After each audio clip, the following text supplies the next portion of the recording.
Pada waktu itu dalam jemaat di Antiokhia ada beberapa nabi dan pengajar, yaitu Barnabas dan Simeon yang disebut Niger, dan Lukius orang Kirene, dan Menahem yang diasuh bersama dengan raja wilayah Herodes dan Saulus. Pada suatu hari ketika mereka beribadah kepada Tuhan dan berpuasa, berkatalah Roh Kudus, "Khususkanlah Barnabas dan Saulus bagiku untuk tugas yang telah kutentukan bagi mereka." Maka berpuasa dan berdoalah mereka. Dan setelah meletakkan tangan ke atas kedua orang itu, mereka membiarkan keduanya pergi. Oleh karena disuruh Roh Kudus, Barnabas dan Saulus berangkat ke Seleukia, dan dari situ mereka berlayar ke Siprus. Setiba di Salamis mereka memberitakan firman Allah di dalam rumah-rumah ibadat orang Yahudi. Dan Yohanes menyertai mereka sebagai pembantu mereka. Mereka mengelilingi seluruh pulau itu sampai ke Pafos. Di situ mereka bertemu dengan seorang Yahudi bernama Bar Yesus. Ia seorang tukang sihir dan nabi palsu. Ia adalah kawan gubernur pulau itu, Sergius Paulus, yang adalah orang cerdas. Gubernur itu memanggil Barnabas dan Saulus karena ia ingin mendengar firman Allah. Tetapi Elimas, demikianlah namanya dalam bahasa Yunani, tukang sihir itu, menghalang-halangi mereka dan berusaha membelokkan gubernur itu dari imannya. Tetapi Saulus, juga disebut Paulus, yang penuh dengan Roh Kudus, menatap dia dan berkata, "Hai anak iblis, engkau penuh dengan rupa-rupa tipu muslihat dan kejahatan. Engkau musuh segala kebenaran. Tidakkah engkau akan berhenti membelokkan jalan Tuhan yang lurus itu? Sekarang, lihatlah, tangan Tuhan datang menimpa engkau, dan engkau menjadi buta. Beberapa hari lamanya engkau tidak dapat melihat matahari." Dan seketika itu juga orang itu merasa diliputi kabut dan gelap. Dan sambil meraba-raba, ia harus mencari orang untuk menuntun dia. Melihat apa yang telah terjadi itu, percayalah gubernur itu. Ia takjub oleh ajaran Tuhan. Lalu Paulus dan kawan-kawannya meninggalkan Pafos dan berlayar ke Perga di Pamfilia. Tetapi Yohanes meninggalkan mereka lalu kembali ke Yerusalem. Dari Perga mereka melanjutkan perjalanan mereka, lalu tiba di Antiokhia di Pisidia. Pada hari Sabat mereka pergi ke rumah ibadat, lalu duduk di situ. Setelah selesai pembacaan dari hukum Taurat dan kitab nabi-nabi, pejabat-pejabat rumah ibadat menyuruh bertanya kepada mereka, "Saudara-saudara, jikalau saudara-saudara ada pesan untuk membangun dan menghibur umat ini, silakanlah." Maka bangkitlah Paulus. Ia memberi isyarat dengan tangannya, lalu berkata, "Hai orang-orang Israel, dan kamu yang takut akan Allah, dengarkanlah.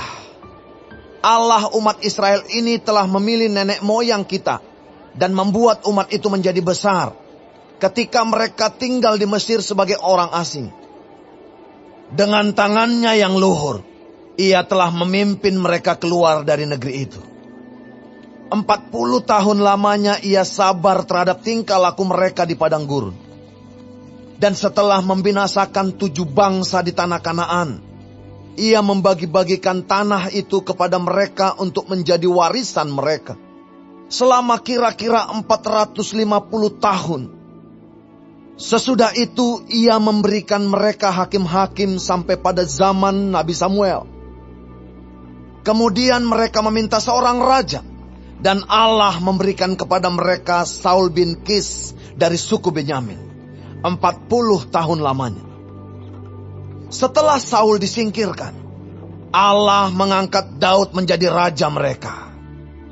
Tentang Daud Allah telah menyatakan, Aku telah mendapat Daud bin Isai, seorang yang berkenan di hatiku dan yang melakukan segala kehendakku.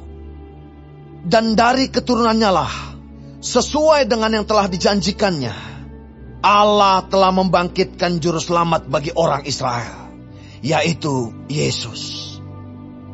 Menjelang kedatangannya, Yohanes telah menyerukan kepada seluruh bangsa Israel, supaya mereka bertobat dan memberi diri dibaptis.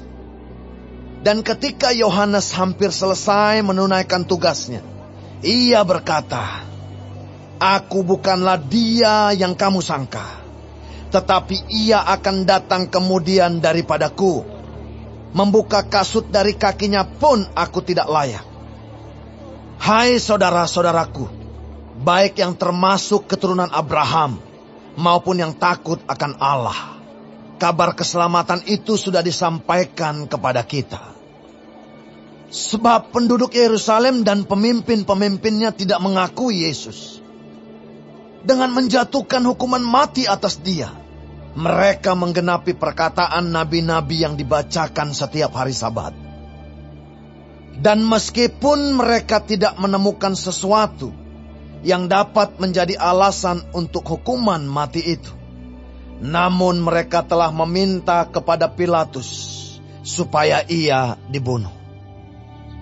Dan setelah mereka menggenapi segala sesuatu yang ada tertulis tentang dia, mereka menurunkan dia dari kayu salib, lalu membaringkannya di dalam kubur.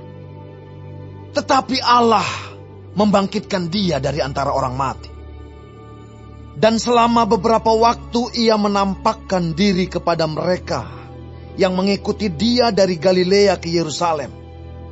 Mereka itulah yang sekarang menjadi saksinya bagi umat ini.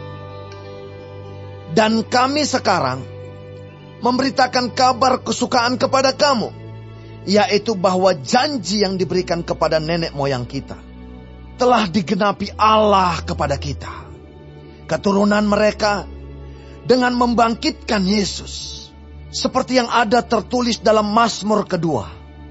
Anakku, engkau, aku telah memperanakkan engkau pada hari ini. Allah telah membangkitkan dia dari antara orang mati, dan ia tidak akan diserahkan kembali kepada kebinasaan. Hal itu dinyatakan oleh Tuhan dalam firman ini. Aku akan menggenapi kepadamu janji-janji yang kudus yang dapat dipercayai, yang telah kuberikan kepada Daud. Sebab itu ia mengatakan dalam Mazmur yang lain, Engkau tidak akan membiarkan orang kudusmu melihat kebinasaan. Sebab Daud melakukan kehendak Allah pada zamannya. Lalu ia mangkat dan dibaringkan di samping nenek moyangnya. Dan ia memang diserahkan kepada kebinasaan. Tetapi Yesus yang dibangkitkan Allah tidak demikian. Jadi ketahuilah, hai saudara-saudara, oleh karena dialah, maka diberitakan kepada kamu pengampunan dosa. Dan di dalam dialah, setiap orang yang percaya memperoleh pembebasan dari segala dosa, yang tidak dapat kamu peroleh dari hukum Musa. Karena itu, waspadalah, supaya jangan berlaku atas kamu apa yang telah dikatakan dalam kitab nabi-nabi. Ingatlah, hai kamu penghina-penghina, tercenganglah dan lenyaplah.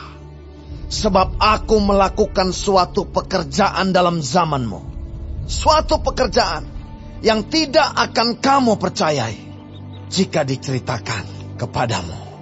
Ketika Paulus dan Barnabas keluar, mereka diminta untuk berbicara tentang pokok itu pula pada hari Sabat berikutnya.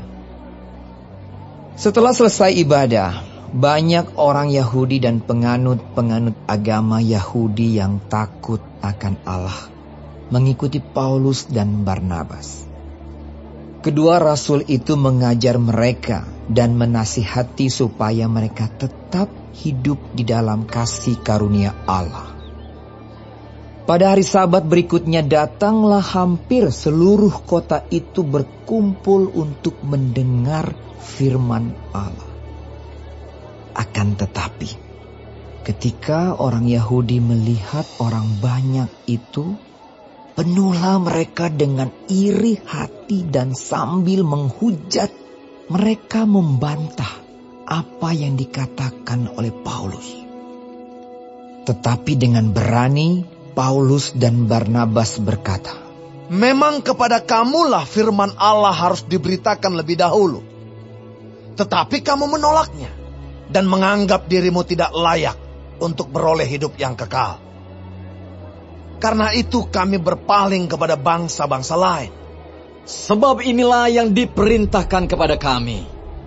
Aku telah menentukan engkau menjadi terang bagi bangsa-bangsa yang tidak mengenal Allah, supaya engkau membawa keselamatan sampai ke ujung bumi." Mendengar itu bergembiralah semua orang yang tidak mengenal Allah, dan mereka memuliakan firman Tuhan. Dan semua orang yang ditentukan Allah untuk hidup yang kekal menjadi percaya. Lalu firman Tuhan disiarkan di seluruh daerah itu. Orang-orang Yahudi menghasut perempuan-perempuan terkemuka yang takut akan Allah dan pembesar-pembesar di kota itu, dan mereka menimbulkan penganiayaan atas Paulus dan Barnabas dan mengusir mereka dari daerah itu. Akan tetapi Paulus dan Barnabas mengebaskan debu kaki mereka sebagai peringatan bagi orang-orang itu, lalu pergi ke Ikonium. Dan murid-murid di Antiokhia penuh dengan sukacita dan dengan Roh Kudus.